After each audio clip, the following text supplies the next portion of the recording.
Please. Hey Diana, how are you doing today? I'm fine.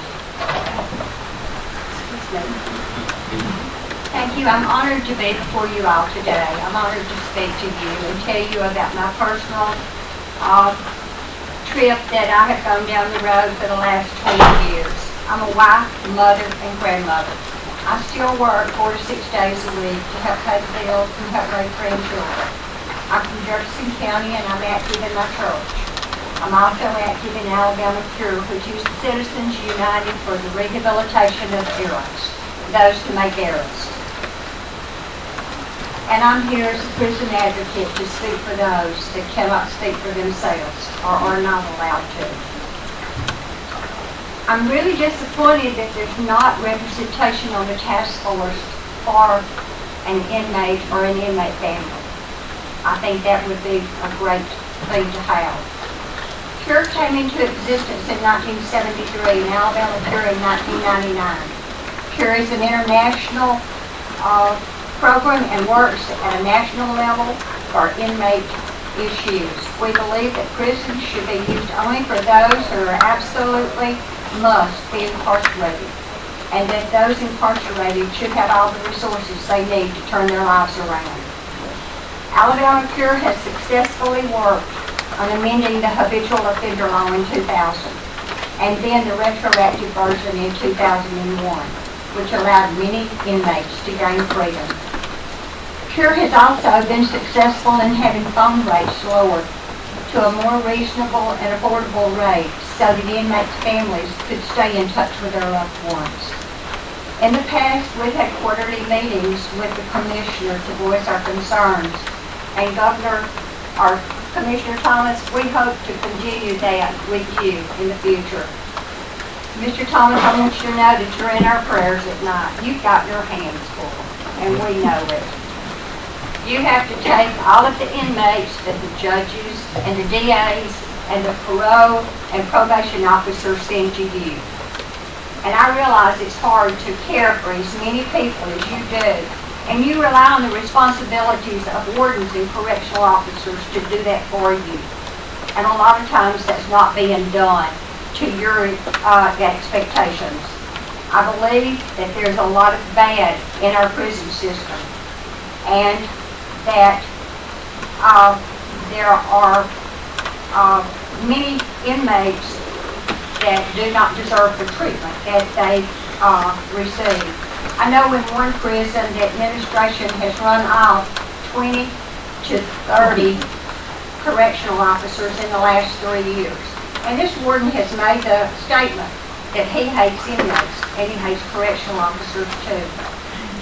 We have correctional officers bringing in drugs and selling it to the inmates using the green dot system, which I don't understand. It's very sophisticated and they know it. They're using inmates as runners. And this is their drug treatment facility with a captive audience, which should not happen, but it's done in all of them. Lately, some of these have been fired or they have been dismissed. This is good. But you know, my feelings are these correctional officers should have the same sentence as those that are incarcerated and serving the same sentence for. People, we're dealing with human beings. Yes, they've made mistakes, but haven't you? I have. First and foremost, you cannot really know and care about the prison system or someone that's in prison unless you're personally affected. I'm personally affected. I firmly believe if someone breaks the law, they should be punished. But it should be the same time, the same crime, regardless of who you are or how much money you have. They all deserve decent treatment while incarcerated and a reasonable sentence. My son is and has been incarcerated. He's a drug addict that has stolen from unoccupied dwellings, even from me. I had him prosecuted, and my charge was what gave my son life without parole as a nonviolent habitual offender back in 1996. Talk about being over-sentenced. He has 8 life sentences and a life without parole for property crimes. So his sentence proves to me and others that we put more importance on a VCR, a town recorder, or a forged check than we do a human life. My son was the poster child for the modification of the habitual offender law in 2000.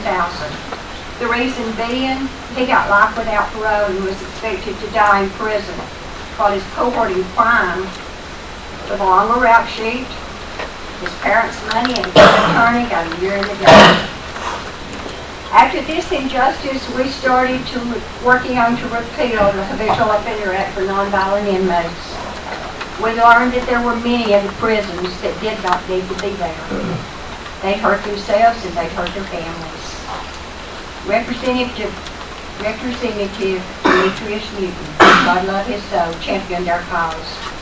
And it was passed in 2000 and then made retroactive later in 2001. And because of this dedicated Kerry man and Governor Siegelman signing it into law at that time, because they knew this was the right thing to do, my son was the very first to receive a rigid sentence under the law in 2004. After it was finally decided by the Alabama Supreme Court that the scrutiny of this law was not justified, he was penalized for my active role in this endeavor. He served 14 years for stealing for drugs. His sentences were enhanced because he was a habitual offender, even though he had paid his dues and served his time. He got out in 2010, and he had a job. 3 months later, he failed 3 stories on his job, and he had a head injury and became addicted to prescription drugs. He went through the restart program at Limestone, and they had him on the right track with medication. And we understood that if on release, he would be given a 30-day supply of drugs, prescriptions, and a referral to a physician or a health department. He didn't receive anything. I called to get that information, and they told me that his files were sealed and they couldn't help him. He's made a lot of bad decisions since then, and he's been in our system again for 2 years. He's on medication now. And he's making good decisions, which is what should have happened in the past. He has been Mr. Alex Neal's intern in the dual disorders class for the 5th time. So on correct medication, he's an asset.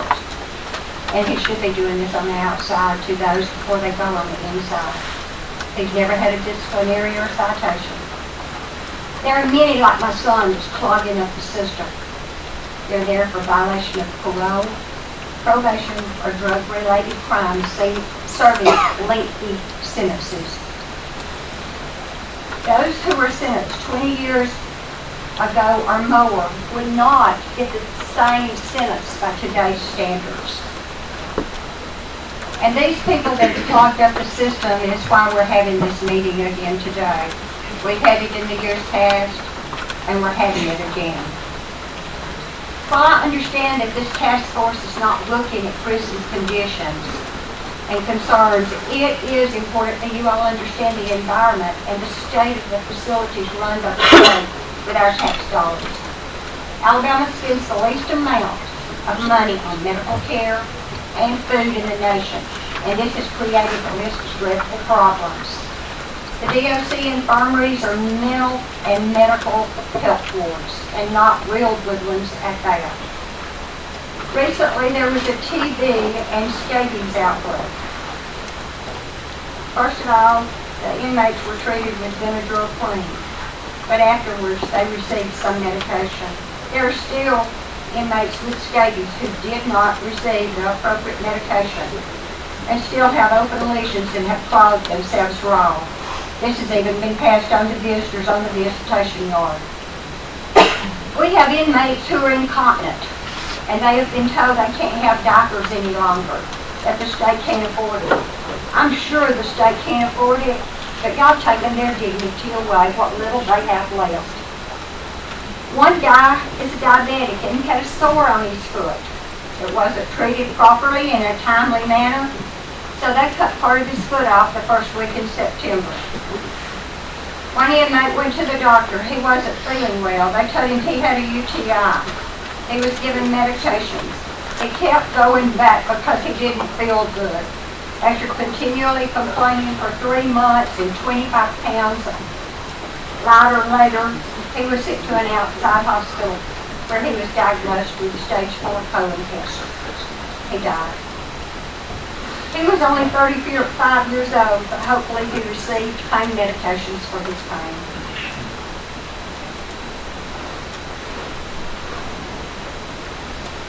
We have inmates that have waited 2 or more years on dentures. This is a vital part of them eating, feeling good about themselves, and later making a good impression on the outside world. There are many inmates with severe mental problems who are not diagnosed on the outside world. That's why they act up and they're on the inside. Many still have not been diagnosed, and the staff wonders why they act out. Many of those are given medication to sleep all day, or they act like zombies and they're written up. What happened to Senator Coleman's law on medical furlough? For those people that are chronically ill, I tried to help a family get their brother home, but they lived in Florida. They told them and me that no inmate could go outside of the state. The inmate died in prison. Some say that inmates are not in the best of health. Some say it's the abuse that they've subjected their bodies to. But I say that a lot of it is also the lack of proper food, nutrition, medical care, and exercise, and whether they have had, what they have had to encounter, the abuse, whether it be mentally, physically, emotionally, or whatever. We also have bad food. Miss Summerford, I don't want to cut you short, but just want to give you a 2-minute warning to wrap it up so we get our U.S. Attorney speak as well. Yes, ma'am. Thank you. I got 2 minutes? Yes, ma'am. Thank you. Just trying to keep us on time here. We got a hot room and it's we got a long way to go. Yes, ma'am. But thank you very much. Yes, please. We're not asking for the holiday inn for our loved ones. We're realistic and know that this will not happen. We're asking for a safe and fair environment, rehabilitation instead of warehousing, and fair, realistic sentencing. We're asking that you reserve prison for those who deserve it, and send other offenders who are at least likely to offend to community corrections or into supervised probation. Reinstate good time for all inmates. Look at Canada's Lifeline program. They have implemented for life without parole. We've had the Prison Task Force Commission meetings in the past, and we're still looking at the same problem. You see, there's a lot lacking in the DOC and pardons and parole, but most of all, the inmates lack. They lack an opportunity to prove that they can be productive. They lack education, classes, courses, anything for which to better themselves. They lack jobs. They lack a trade or something to keep them busy. They also lack adequate mental health care. They lack competent medical health care. They lack knowledge about parole and what it takes to exist the hellhole that they're in. The life without parole inmates feel absolutely hopeless and helpless and deserve a chance to gain parole. There are those who want drug treatments and cannot get it. There is not a lack of drugs for homosexuals in the prison. This is an escape for most, as the reality of the prison system in Alabama and being warehoused. But most of all, they like hope. As I speak for the inmates of Alabama that want better, I hope this task force will give them the hope and the help that they all want and need. Thank you. Thank you, Ms. Summerford. Secretary? Thank you, Mr. Chairman. Mrs. Summerford, I don't know if you were at the first meeting of this task force, but I want you to know that I did say I do recall that, and I appreciate that. Thank you. they needed to be represented as Yes, well ma'am. as more minorities. Thank you. Thank you so much.